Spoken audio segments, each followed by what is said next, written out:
Antes, meu boa noite aos participantes da nossa roda hoje, começando por Cristiano Noronha, cientista político da Arco Advice. Cristiano, boa noite, obrigado pela participação. Daniel Rittner é conosco, hoje em maratona de telejornais, hein, Daniel? Thaís Herédia, idem, e Caio Junqueira, idem. A cerimônia de abertura dos trabalhos do Congresso foi repleta de recados de parte a parte. E a fatura que os parlamentares cobrarão para fazer andar a agenda do governo neste ano vai ser alta, vai ser gorda. Reportagem de Caroline Rosito. O presidente da Câmara dos Deputados, Arthur Lira, cobrou do governo federal o cumprimento dos acordos firmados com o Congresso e deu um recado sobre o orçamento.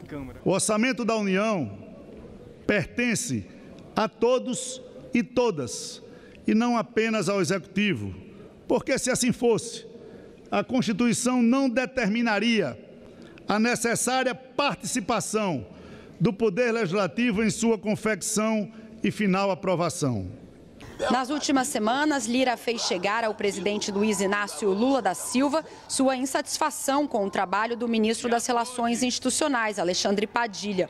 O presidente da Câmara culpa o ministro por promessas não cumpridas, a principal delas, a liberação de verbas para emendas parlamentares. A boa política, como sabemos, apoia-se num pilar essencial: o respeito aos acordos firmados e o compromisso à palavra empenhada. Apesar das queixas de Lira, Lula deixou claro que manterá Padilha no cargo. O ministro minimizou a pressão e disse que o governo nunca romperá a relação com o Congresso. Este governo, sob a liderança do presidente Lula, não gera conflito, não entra em conflito. Nós estamos num grande esforço de recuperação, reabilitação das relações institucionais no país. Não é um Ministério das Relações Interpessoais, é um Ministério das Relações Institucionais. E as relações institucionais do governo federal, do Executivo, com o Congresso Nacional, estão melhores do que nunca. Assim como no ano passado, o presidente Lula não foi à cerimônia de abertura dos trabalhos do Congresso. Um dos pontos de atrito na relação entre Executivo e Legislativo é o veto presidencial ao pagamento de 5,6 bilhões de reais em emendas de comissão. Antes, Lula já havia barrado o dispositivo que criava um calendário obrigatório para a liberação das emendas. Na mensagem que enviou ao parlamento, o presidente defendeu que o diálogo entre os poderes supere preferências políticas e filiações partidárias.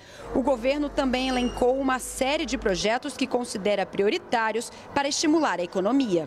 Está prevista para esta terça-feira uma reunião entre Padilha, o ministro da Fazenda, Fernando Haddad, e lideranças do Congresso para abordar o impasse em torno da MP que reonera a folha de pagamento, outra matéria de discórdia entre os poderes. Já o presidente do Senado, Rodrigo Pacheco, usou o discurso para mandar um recado ao STF. Discutiremos temas muito relevantes e temas que, inclusive, tocam aos demais poderes, como a limitação das decisões monocráticas no âmbito do Supremo Tribunal Federal, os mandatos de ministros do Supremo Tribunal Federal e a reestruturação geral das carreiras jurídicas, considerando as especificidades e a dedicação exclusiva inerentes à atividade desempenhada pelos membros do Poder Judiciário.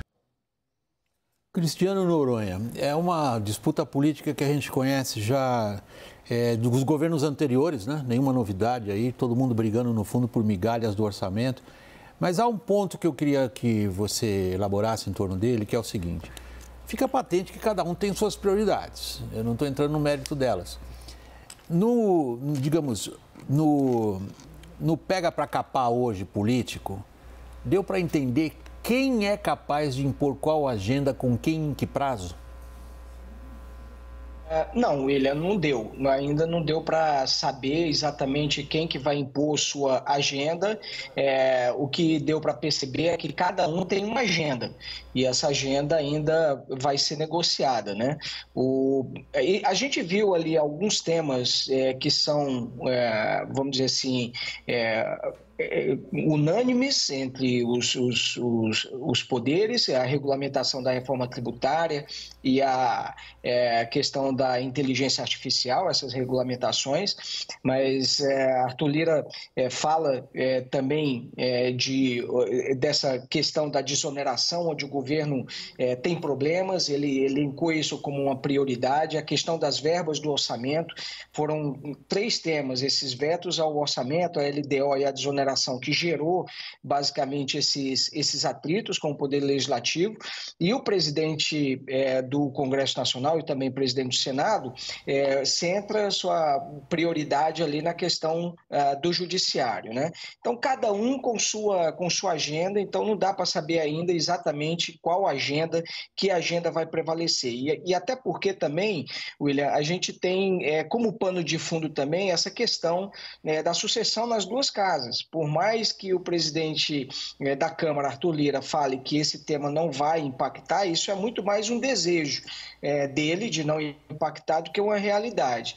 Causou incômodo entre alguns apoiadores aliados também de Arthur Lira também, os afagos que o governo tem feito e a proximidade que o presidente Lula tem feito também do vice-presidente da Câmara, né, Marcos Pereira, em relação, ex-vice-presidente, que também pleiteia ser presidente da Câmara dos Deputados na próxima legislatura, né, do mesmo partido, inclusive, de Tarcísio de Freitas, que é do Republicanos. Então, cada um está puxando nesse momento para o seu lado, colocando suas cartas na mesa e sinalizando, olha, se não houver diálogo, a gente não vai ter uniformidade nessa agenda e vai ser difícil andar com esses temas.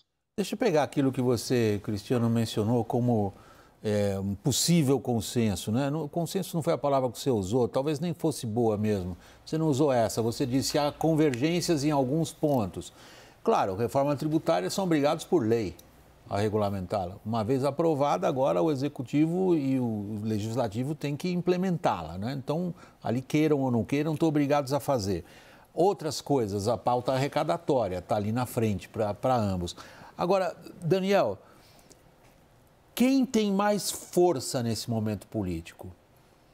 Quem diz, como o Lira disse hoje, que acordos não estão sendo cumpridos, portanto, ou vocês entregam as emendas que nós queremos, ou vocês não levam adiante qualquer coisa que vocês queiram, ou o Planalto na sua postura de, peraí, eu tenho uma bela agenda para o país, vamos fazer esse pessoal seguir. William, o Planalto não tem voto suficiente, principalmente na Câmara dos Deputados, para aprovar nada. O núcleo duro ali da base governista, os partidos de esquerda, são 130, 150 deputados. Aí você tem uma base ampliada que aí dá para discutir alguma coisa. Para além de reforma tributária, que é a regulamentação da reforma tributária, que é um ponto de convergência nos interesses da equipe econômica, de Arthur Lira e de Rodrigo Pacheco, há uma série de agendas de muito interesse do governo, que não são só econômicas, por exemplo, a reforma do ensino médio, mas você tem uma série de MPs, projetos de lei, uma agenda verde, medidas provisórias como o novo regime automotivo. Tudo isso interessa muito ao governo, para não falar desse grande problema que é a reoneração da folha de pagamento, e aí o governo não tem força. O que eu vejo de muito importante como um fato novo, que a gente não esteve acostumado a ver nos últimos anos, no último biênio de Jair Bolsonaro e no primeiro ano de governo Lula, era a presença de 2 presidentes da Câmara e do Senado, que a rigor já começam um pouco como pato manco. E eles precisam ter um grande poder de influência, ou pelo menos querem se transformar em grandes cabos eleitorais de suas próprias sucessões. Rodrigo Pacheco está desenhando isso, falando para um público ali dentro do Senado, que vai ser muito importante para apoiar quem ele quer, que é Davi Alcolumbre, e essa é a pauta ali de um pouco ofensiva contra o Supremo. Arthur Lira está tentando preservar esse papel de várias outras formas, cobrando o cumprimento de acordos, acenando com derrubadas de vetos aquilo que foi decidido pelo Congresso. insistindo em emendas parlamentares. Agora, no fundo, é isso. Arthur Lira quer ser um cabo eleitoral importante de sua sucessão e aí ele tem uma preferência, que é Omar Nascimento, do União Brasil. E quem está ganhando força nas últimas semanas, quem começou a piscar para o governo e o governo a piscar para ele, é Marcos Pereira, do Republicanos. Então, Arthur Lira precisa ter uma agenda mais azeitada com o governo. E ele foi o seguinte, Arthur Lira foi no ano passado quem assegurou ali, quem matou no peito votação de arcabouço fiscal, matou no peito reforma tributária, matou no peito a MP da subvenção, que garantiu 35 bilhões de 2024. Sem esse aliado, as coisas se complicam para o governo. Qual é o foco do governo, cara? William, na relação com o Congresso, dois, né? Agenda econômica e tentativa de recuperar a parte do orçamento perdido para o Legislativo de 2015 para cá. E muito desse embate com o Arthur Lira decorre justamente disso. Porque na agenda econômica não tem problema com o Arthur Lira. É o ponto de convergência, né? Congresso, Palácio do Planalto. Você está falando basicamente da reforma tributária. A agenda arrecadatória também, né? Porque a equipe econômica conseguiu aprovar bastante coisa no ano passado com o Arthur Lira. Quando começa a expandir para outros assuntos, como captura do orçamento pelo Congresso de 2015 para cá, sucessão na Câmara, política, aí começa a dar problema. Hoje eu vi de dentro do Palácio do Planalto que a ampulheta do Arthur Lira virou já. É um presidente que tem mais um ano de poder, vamos dizer assim. Né? Assim como o Rodrigo Pacheco, só que o Rodrigo Pacheco já está casando com o Lula. Né? Eles estarão juntos quinta-feira, lá no ato em Belo Horizonte, vão lançar o mesmo candidato a prefeito, vão lançar o mesmo candidato a governador, o Arthur Lira não. Então tem uma questão de sobrevivência política do Arthur Lira e o tempo de um ano que ajuda a tensionar essa relação. Eu vejo menos a discussão em termos de agenda. Qual que é a agenda? Porque a agenda eles conseguem. Acaba tendo acordo na agenda. Agora, o que não é agenda é que é difícil ter acordo. E quem manda no orçamento público federal... O que não é agenda, o que você está dizendo é a sobrevivência política do personagem. Isso, dos dois, né? Só que o Lula tem mais 3 anos, né? O Arthur Lira tem mais 1 ano. O Arthur Lira quer ser senador em Alagoas, um estado lulista, vamos dizer assim. Pô, Renan Calheiros, que é adversário do Arthur. Então tem uma equação difícil para ele. E tem muita gente falando assim, será que o Arthur Lira pode ser o Eduardo Cunha do Lira? Né? Porque o Eduardo Cunha também... Palácio do Planalto vai lançar o Marcos Pereira contra o candidato do Arthur Lira? Essa é uma pergunta que a gente vai fazer muito esse ano. Né? Eu apostaria que não. E as situações são diferentes, porque o contexto econômico de 14 não é o mesmo de 24, o Lula não é a Dilma, né? O Arthur Lira não é o Eduardo Cunha, tem várias questões aí que eu acho que embica muito mais o tempo a favor do presidente, neste momento. Thaís, quanto que o governo é capaz de articular o que lhe interessa? Tem uma peça importante nesse jogo que é Fernando Haddad. Fernando Haddad tem o reconhecimento de, talvez hoje, o melhor mediador do Poder Executivo no Congresso Nacional.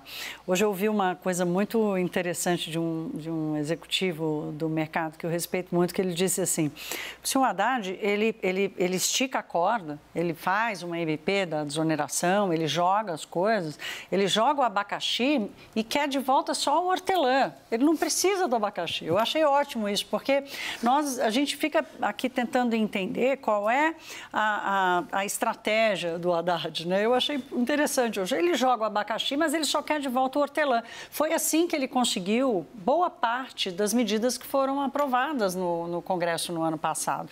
Então, hoje, mais cedo, por exemplo, eu dizia, o Haddad colecionou vitórias e tem que tomar cuidado para não colecionar derrotas em 2024. Por exemplo, a meta fiscal. Essa já é uma derrota dele? Em algum momento ele vai precisar mudar essa meta? Aí eu ouvi hoje, olha, mas isso já está no preço, se mudar, se não mudar.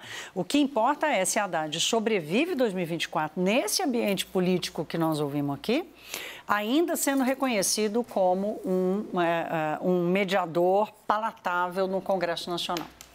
Cristiano, hoje o tom adotado eu até brinco sempre, até na abertura do programa hoje fiz a brincadeira mais uma vez, chamar de primeiros ministros do nosso semipresidencialismo, os chefes das casas legislativas, tanto o Arthur Lira, presidente da Câmara, quanto o Rodrigo Pacheco, presidente do Senado e do Congresso. Esse primeiro-ministro da Câmara, hoje o tom dele era um tom bastante ríspido. É para valer? Olha, William, a gente viu algumas vezes o Lira adotando o tom ríspido, mas também ele precisa também desse diálogo, né?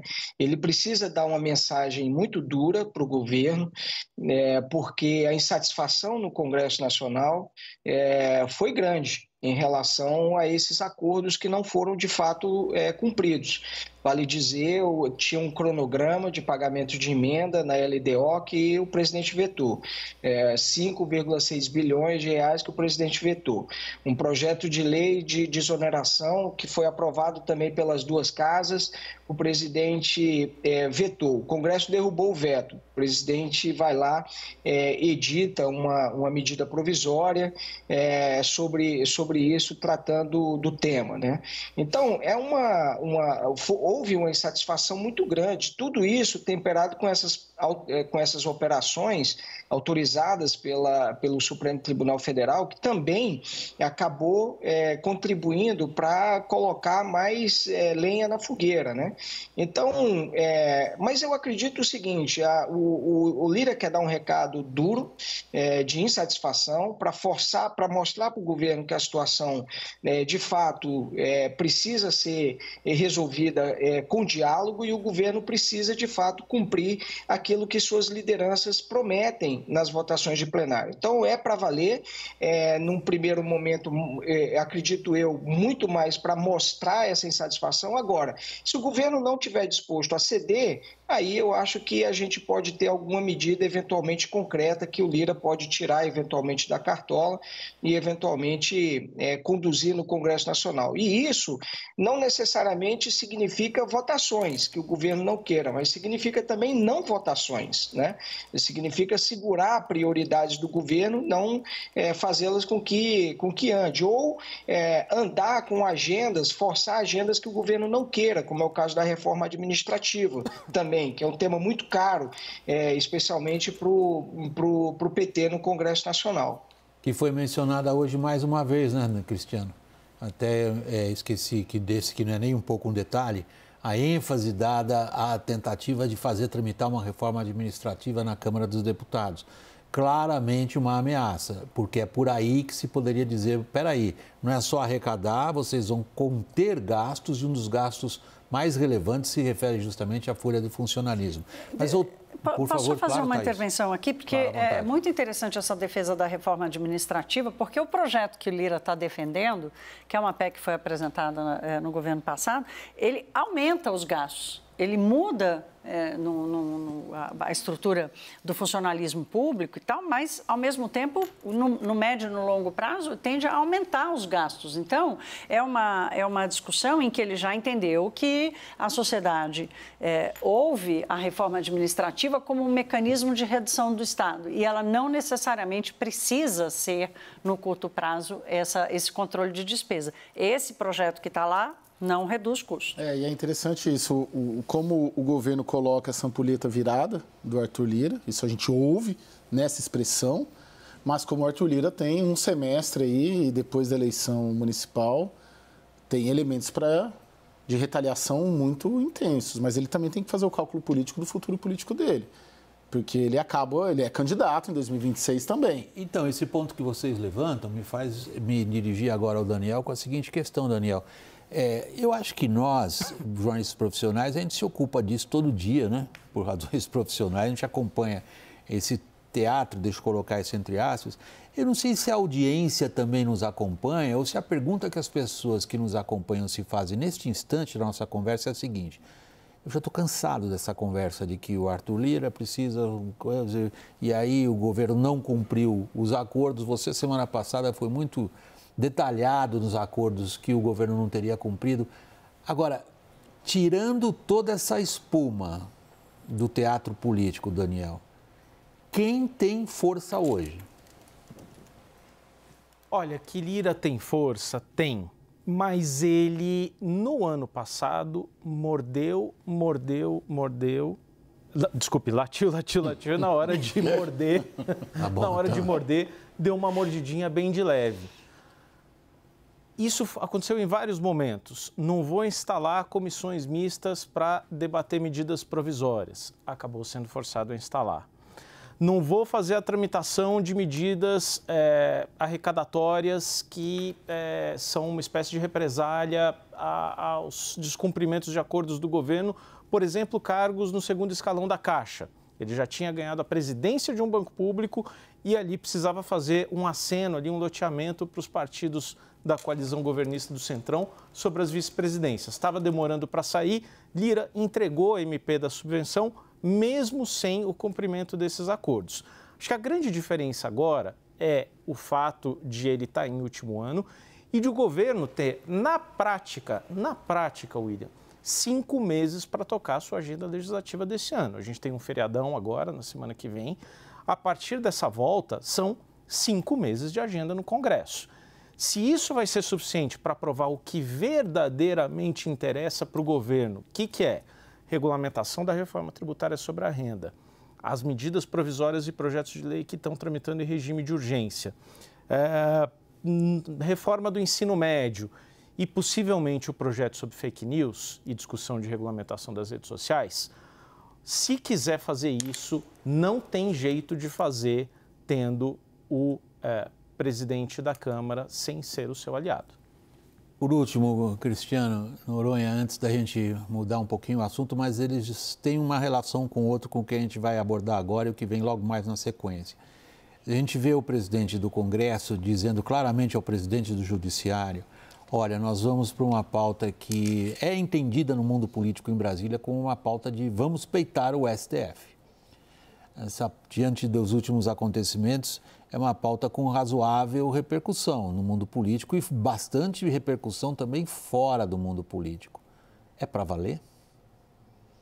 Olha, William, já foi quando a Câmara, quando o Senado, por exemplo, aprovou uma proposta de emenda à Constituição também, acabando com as decisões monocráticas, né? E essa PEC, lembrando, ela foi aprovada pelo Senado e foi encaminhada para a Câmara dos Deputados.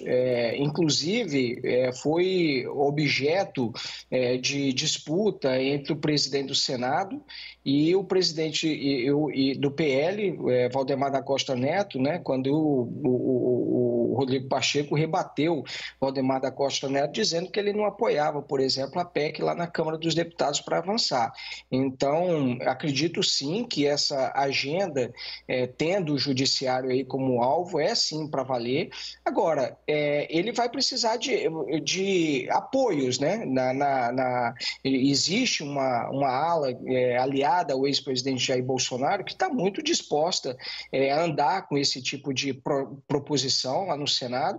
Então, eu acho que a gente tem um cenário, um clima bastante propício para que essa agenda ande, né? Como já andou, inclusive, uma parte dela no ano passado. Então, acho que vai andar. O que pode, eventualmente, acabar criando algum tipo de obstáculo a essa pauta é justamente o que também pode ocasionar a paralisação também na Câmara, que são as eleições municipais, né? Essas aí, elas tendem a naturalmente reduzir. Agora, há uma vontade, sim, do Senado em avançar nessa direção e a expectativa é de que esses temas, no mínimo, as discussões andem. Nem mesmo no governo a gente vê uma grande resistência, até porque o governo não pode se opor tanto ao Senado nesse caso. Então, o líder do governo no Senado disse: olha, a gente não se furta a debater, por exemplo, essas questões também.